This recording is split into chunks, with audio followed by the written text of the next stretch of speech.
Et trois nouveaux intervenants par la magie des changements de caméra nous ont rejoints sur ce canapé. C'est Bertrand Canel, professeur et responsable de la filière géomatique. Bonsoir. Bonsoir. Avec vous, Matteo Casto, étudiant en troisième année en géomatique et gestion du territoire, et Célia Rizen, ancienne étudiante en construction et infrastructure. Bonsoir à vous deux. Bonsoir. Alors Bertrand Canel, expliquez-nous d'abord qu'est-ce que c'est la géomatique. Alors la géomatique, c'est tout d'abord tout ce qui est acquisition, valorisation et gestion de la géodonnée, donc de la donnée avec du positionnement spatial. Et puis au sein de notre filière, on élargit un petit peu, notamment sur les aspects aménagement du territoire, foncier, les aspects légaux, parce qu'avant de construire, il faut savoir où construire, où on a le droit. Et puis on a également tout ce qui est dimensionnement pour calculer ces structures, ces ouvrages, ces bâtiments. Concrètement, géodonnées, on pense peut-être au GPS, à la cartographie. Ce sont des outils. Quels sont les métiers que l'on peut faire une fois qu'on maîtrise la conception de ces outils ? Alors pour le coup, c'est des métiers qui sont très très larges. Alors historiquement, on était plutôt consacré au métier de géomètre, on va dire, à maîtriser le terrain. Mais aujourd'hui, qu'on voit que ce soit au travers d'administration, d'entreprise, la gestion de ses propres données, savoir où sont mes conduites, mes lampadaires. Donc ça, c'est un des domaines de métier. Et on a également tout ce qui est en lien avec l'aménagement du territoire, l'environnement et les aspects légaux. Et bien entendu, les aspects construction des bureaux d'ingénieurs. Mais je pense que mes collègues pourront également témoigner. Alors justement, parmi tous ces exemples, Matteo Casto et Célia Rizen, vous, c'est quoi qui vous intéresse en particulier ?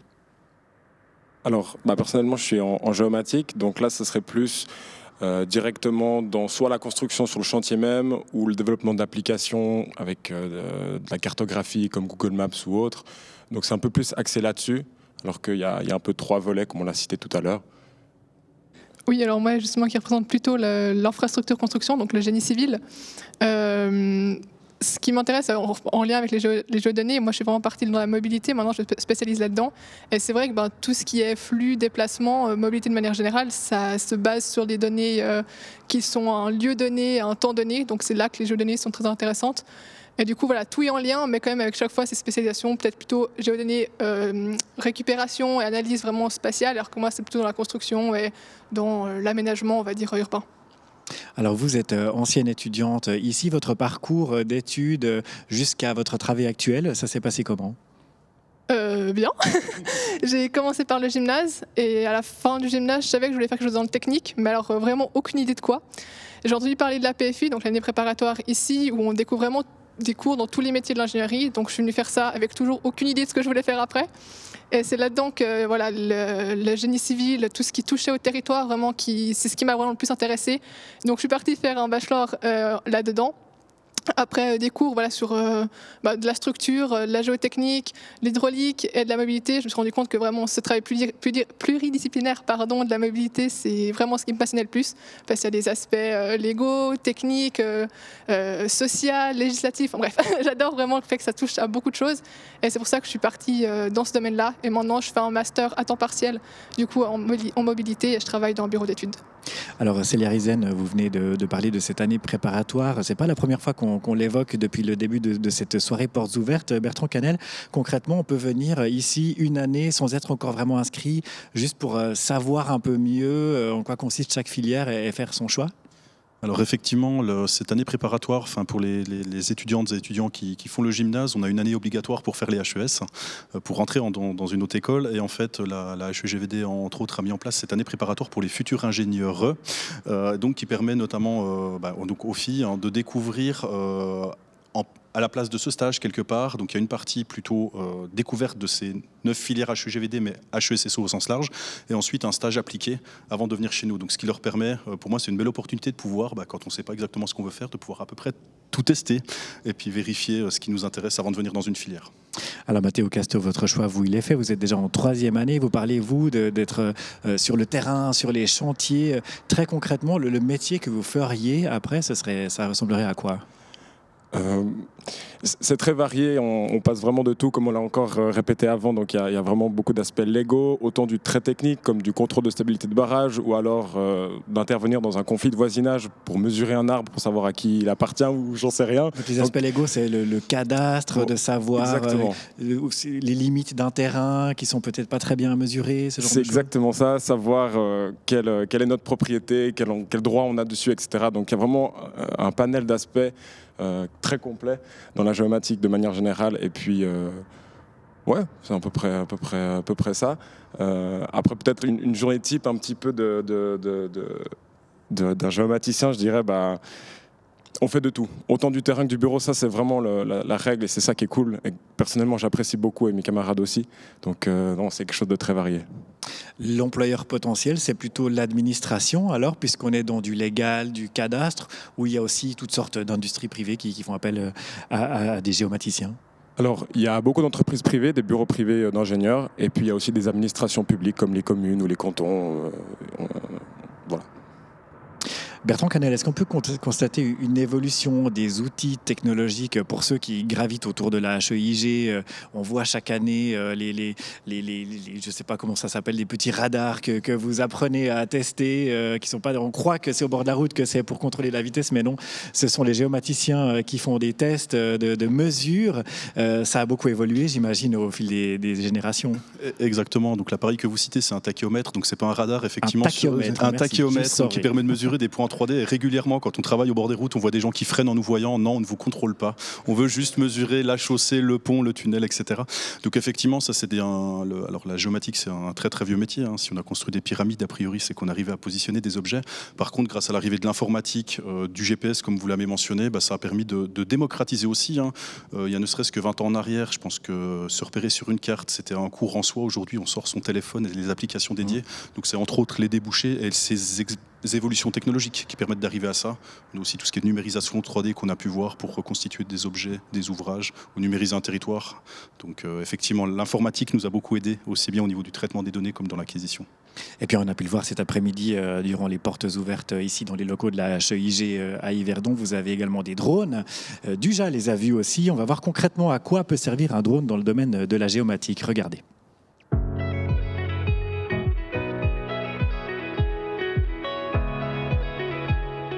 La Haute École d'ingénierie de gestion du canton de Vaud nous reçoit avec Adrien Gressin. Bonjour. Bonjour. Quel est votre rôle ici? Alors moi je suis professeur de photogrammétrie et télédétection. Alors la photogrammétrie, ça va consister à prendre des photos pour reconstruire en 3D. Typiquement on va utiliser des drones pour voler au-dessus d'un territoire ou d'un bâtiment et puis modéliser ce bâtiment ou cet environnement en 3 dimensions. Bonjour Antoine. Bonjour, Comment ça va? ça va bien et vous? Ouais, il fait beau, on peut donc s'adonner à différentes activités de plein air, dont notamment la vôtre. C'est quoi? Alors là, c'est travailler sur un projet où on essaye de mettre en station cet élément-là, une station totale, juste en visant un drone. Donc tout ça automatiquement depuis un attel. C'est quoi une station totale? C'est un tachyomètre. Un tachyomètre, c'est quelque chose qui mesure des angles et des distances. Et pourquoi on appelle ça une station totale? Parce qu'elle est robotisée. Il y a un ordinateur à l'intérieur qui stocke tout, qui fait des calculs. C'est donc la filière géomatique. Oui, c'est ça. Antoine, on va assister à une petite démonstration. Qu'est-ce qu'on va voir? En fait, on a un micro-ordinateur qui est là-bas, qui est connecté à cet instrument qu'on appelle une station totale. On va se connecter avec un attel sur le micro-ordinateur. Et puis en fait, on va piloter la station totale qui va faire les mesures sur le drone qui est là-bas.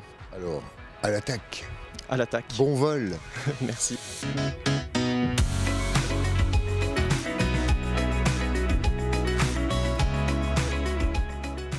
Quelle est l'application de ce genre de développement?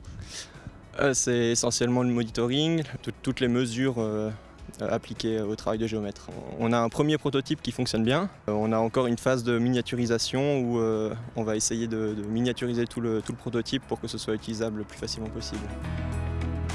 Autre domaine d'enseignement, c'est Donc je disais la télédétection. télédétection. Donc télé, on est à distance. Là l'idée c'est d'utiliser du satellite pour cartographier. Ça pourrait être des rhinocéros. Bon, après il faut des gros rhinocéros quand même pour les voir depuis le satellite. C'est utilisable dans quel domaine? Agriculture, mais encore aménagement du territoire? Aménagement du territoire aussi, l'environnement. On peut cartographier des glissements de terrain par exemple. On peut aussi, par rapport au cadastre, mettre à jour le cadastre. Il y aura plein d'applications comme ça variées. Ouais. Si vous deviez inciter des jeunes à investir cette filière-là, vous leur diriez quoi? Alors la géomatique, on a la joie d'aller sur le terrain, de faire des missions terrain, donc profiter du soleil dehors pour faire des relevés, de la mesure, de précision, etc. Mais on a aussi une partie d'informatique, donc on est à la pointe de la technologie, on va utiliser des drones, on va utiliser des algorithmes d'intelligence artificielle par exemple pour extraire des informations de nos données. Donc il y a la partie terrain, la partie bureau. plein de choses intéressantes. En archéologie aussi. Oui, on fait des choses variées, on va faire des modèles 3D pour les archéologues ou modéliser en 3D des grottes pour faire des reproductions, par exemple, grandeur nature. On a des travaux de ce genre aussi. Ouais. Merci beaucoup. Merci à vous. Bonne continuation. Eh ben merci, vous aussi. Salut, ça fait longtemps que tu étudies à l'école. Est-ce que tu aimerais voler, s'il te plaît? Pas très bavard, hein? Je crois qu'il est bernois, en fait, d'origine. On va le laisser, je suis pas sûr qu'il soit d'excellente humeur. Ouh là là. Reviens, on fait un baby-foot au chill-out. Alors Bertrand Canel, est-ce qu'il a réapparu ce drone? Oui, non, on l'a retrouvé, tout est bien et on a pu continuer à travailler avec. On a entendu parler de rhinocéros traqués par satellite. C'était pas un exemple au hasard. On verra plus tard que ça existe. C'est un projet environnemental très très sérieux qui a lieu. Bertrand Canel, les préoccupations justement d'environnement, ça fait également partie aujourd'hui de la géomatique. Oui, exactement. Surtout qu'en fait, comme on l'a dit, à la fois à travers de drones, c'est des capteurs qui coûtent de moins en moins cher, ce qui fait qu'on va pouvoir aller facilement cartographier une zone de danger naturel, un glissement de terrain, mais également aussi avec de capteurs, que ce soit thermiques ou autres. Nous, on est vraiment utilisateurs de ces capteurs. On va pouvoir cartographier éventuellement de la pollution, des isolats de chaleur. Donc, on a vraiment des applications dans toutes ces thématiques-là pour prendre les mesures du terrain, pour pouvoir ensuite faire les diagnostics et puis faire des corrections de ces modèles-là. Alors Célia Rizen, vous êtes ancienne étudiante, vous êtes maintenant dans le monde du travail, spécialisée dans la construction infrastructure. Vous manipulez aussi, vous, tous ces outils qu'on vient de voir, ou c'est plus sur carte, sur plan, dans un bureau? Alors moi, là, je suis vraiment dans la mobilité, comme je vous l'ai dit. C'est vrai que la construction, ça sera vraiment sur des plans et principalement sur des plans si on fait de la planification. On peut aussi faire de l'exécution où là, ça sera du coup plus sur le terrain et sur les chantiers. Mais du coup, moi, dans la mobilité, j'utilise beaucoup moins ces technologies quand même. C'est beaucoup des cartes. Pour tout ce qui est géodonnées, les cartes géoréférencées, ça oui, on utilise, mais pas forcément technologique. On prend ce qui existe, des guichets cartographiques cantonales ou de ville. Et après, c'est beaucoup des esquisses qu'on fait juste avec un crayon sur une feuille. Et voilà, beaucoup de visites de terrain aussi. C'est toujours très important de connaître l'endroit où on veut travailler avant de pouvoir l'étudier. Et voilà, c'est vraiment des études de variantes, de concepts pour pouvoir proposer quelque chose de mieux souvent à des communes ou à des privés. La géomatique, c'est beaucoup de terrain, on l'a entendu, vous le disiez aussi, Matteo Casto. Merci beaucoup à tous les trois d'être venus nous parler de cette filière